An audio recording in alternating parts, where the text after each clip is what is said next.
I dag har vi kick-off på brugerprocessen, og det betyder, at vi inviterer rigtig mange af vores nøglepersoner og centrale medarbejdere ind i arbejdet med at udvikle et hospital, der har den helt rigtige støbning, og der har den helt rigtige organisering og de rigtige rammer. Det, jeg glæder mig allermest til, det er jo den fase, der starter lige nu, hvor man kan få lov til at tænke ud af boksen, og man kan få lov til at tænke de store visionære tanker. Hvad er det, vi gerne vil med det her hospital? Hvad er det, vi gerne vil løfte for en opgave? Og hvad er det for nogle rammer, vi gerne vil have for medarbejderne i fremtiden i sundhedsvæsenet? Vi har brug for, at I hjælper os med til at sige, hvordan skal de overordnede rammer for et hospital være? Og det vil sige, det som gør det muligt for de respektive arkitektfirmaer at tegne et hospital.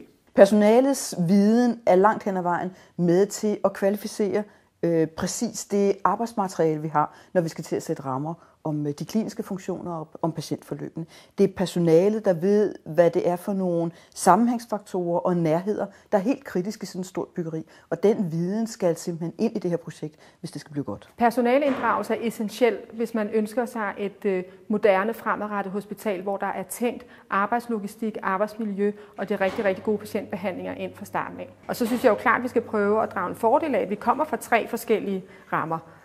Og at bruge den mangfoldighed til at sige, hvordan får vi så det bedst mulige ud af det nye.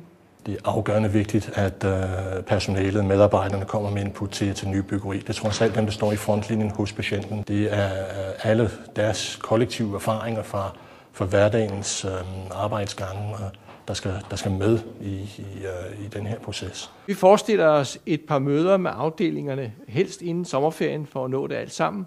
Og så efter sommerferien tager vi fat på nogle mere tværgående fælles workshops.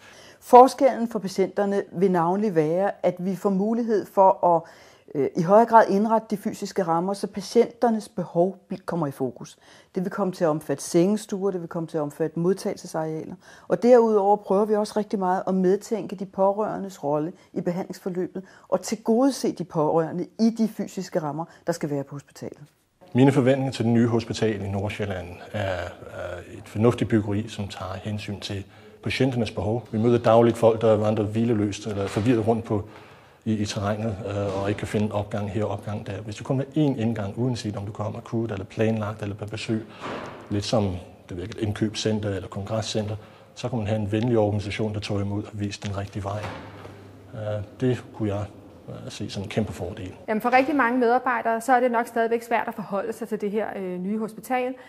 Der er måske noget sund skepsis i forhold til, bliver det overhovedet til noget, tænker folk. Nu har der været en masse palaver om, er der penge nok, og hvor skal det ligge, og så videre. Men man kan sige, at nu bliver det jo nært og virkeligt. Nu er der faktisk medarbejderrepræsentanter fra de enkelte afdelinger, som skal ind og være med til at sætte mål og rammer for deres fremtidige arbejdsplads. Så jeg tror, nu begynder det at udkrystallisere sig, eller hvad man kan sige, i noget, der bliver virkeligt og rigtigt, og noget, man kan begynde at forholde sig til.